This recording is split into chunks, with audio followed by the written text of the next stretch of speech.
Lights, camera, action.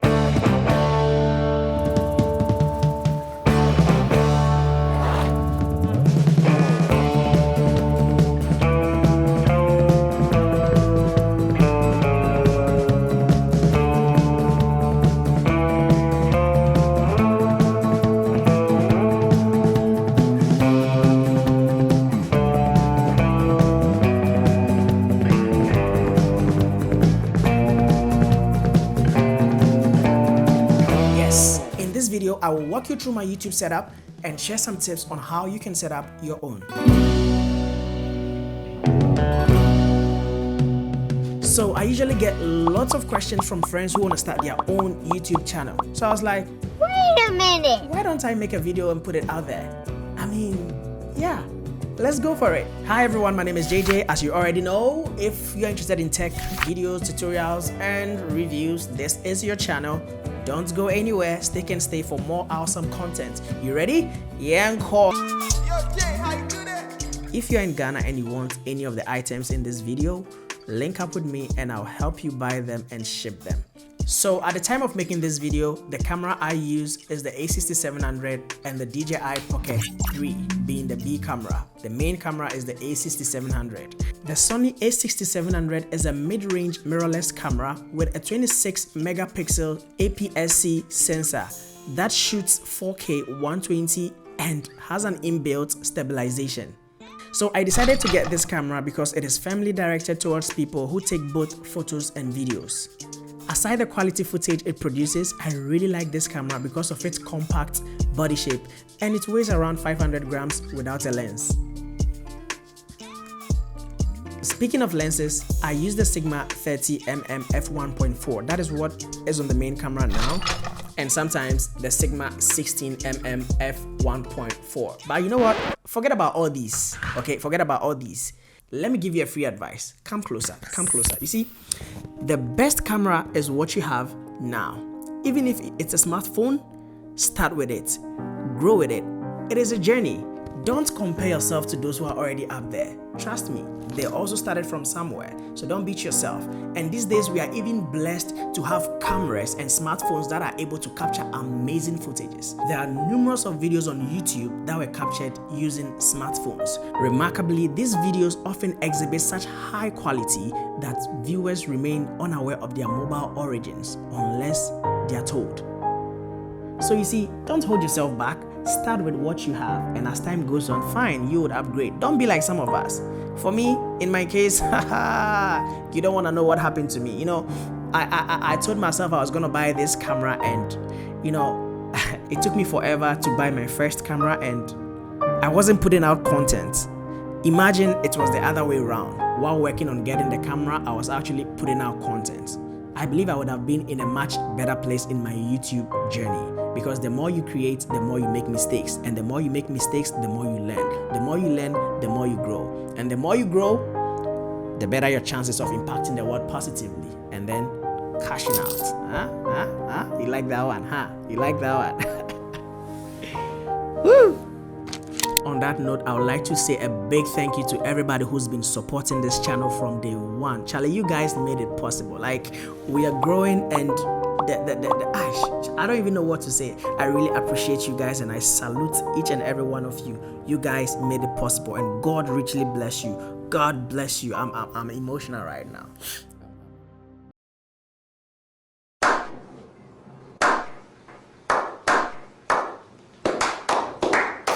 Obviously, the camera sits on a tripod, and the tripod I use is a low budget tripod. I got this like 2 to 3 years back. I was really on a tight budget, and up to now it still works fine. It gets the job done. Nothing special about this tripod. It's a regular tripod stand which is able to hold a camera and a phone as well. So yeah, it gets the job done, and I'm happy with this tripod stand. So for videos like this, I usually don't shoot high angles like what you're seeing now. Yes, unless it's for B-roll or something. Most of the times it's eye level angle, because I'm talking to you guys. Low angle positions are not that great for videos like this because it creates a sense of depth and intimidation, and that's not why we're here, right? So it's mostly eye level angle. Now let's talk about lighting. And God said, "Let there be light." eh? Oh, finally. Yes. And there was light. So, yes, I have the Amaron 60DS, and I have this one. The Chinese call this one the MM Ba Ba Ba. But I don't use any of these as my key light. I'll tell you why. What I actually use as my key light is this little guy right here. Now, this guy is cheap. This guy, if you're on a tight budget, this is your friend. This guy is so cheap that it doesn't even have a brand name attached to it. You know what I mean? I can literally put my name on this light and sell it. JJ Lights. Wow, it's not bad though it's a budget friendly light, it comes with a remote control which you can use to increase or decrease the intensity of the light. You can even change the color temperature. Look at that. Remember this, the larger the source of light, the softer the light. So in my case, I honeycombed this. I put a grid on it to give it more contrast and add more drama. And by the way, it also helps contain the spill because I don't want this key light hitting the backdrop. No. And with the position, it is always placed slight right to my face and lighting from above my head, usually from a 45-degree angle. I don't know if you can see it. Yeah. I also have this budget RGB lights over there, which helps separate me from the background and helps create this cinematic look.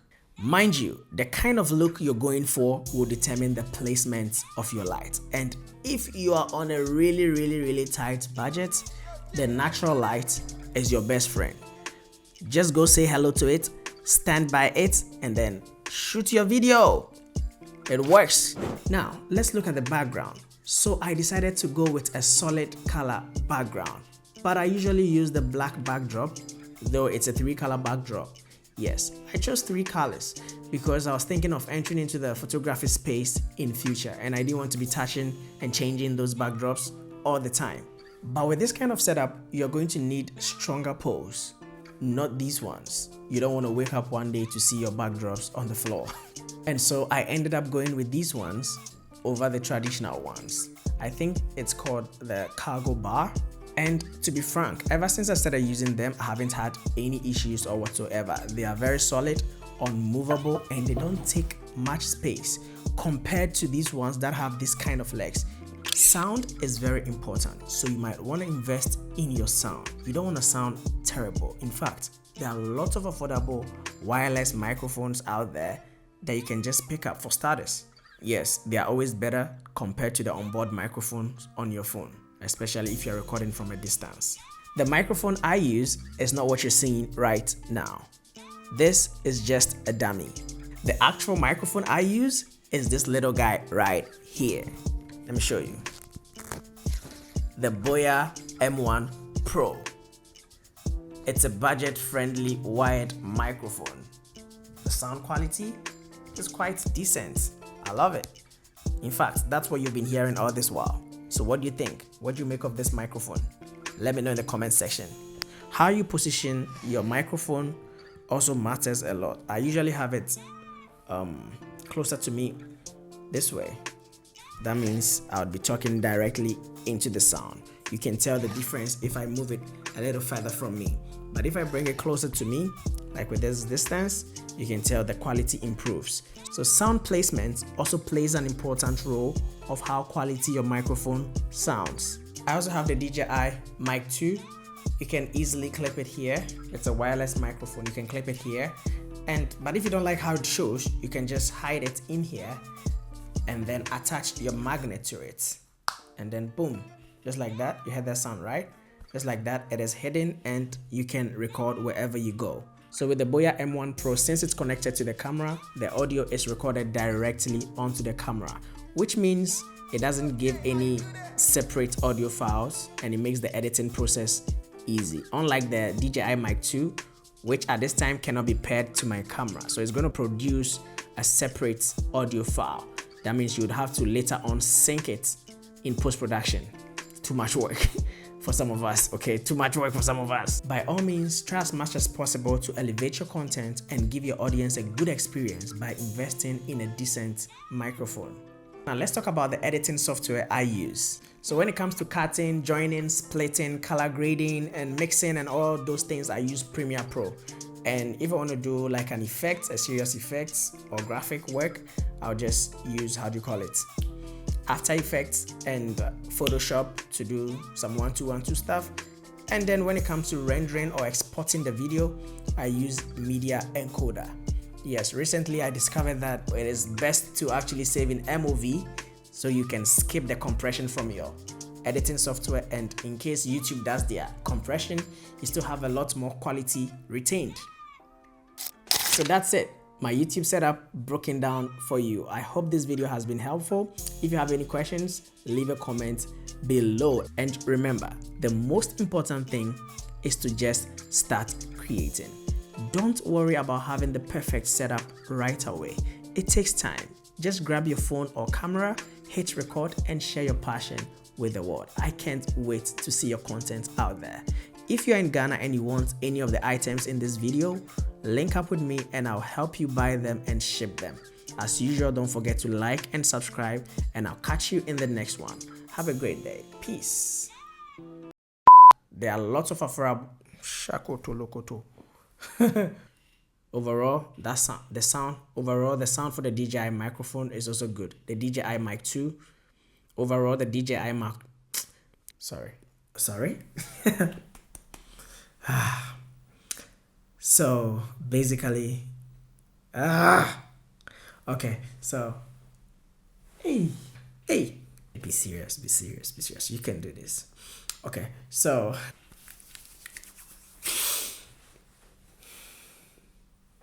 Charlie, don't be afraid to make mistakes. Okay? Enjoy the process, and then what? Bro, kasa. Charlie, content creation. When crane the content creation by assemble crane. Ho. Masa. Recorda. Recorda, my bread. And then. By force. No, by force.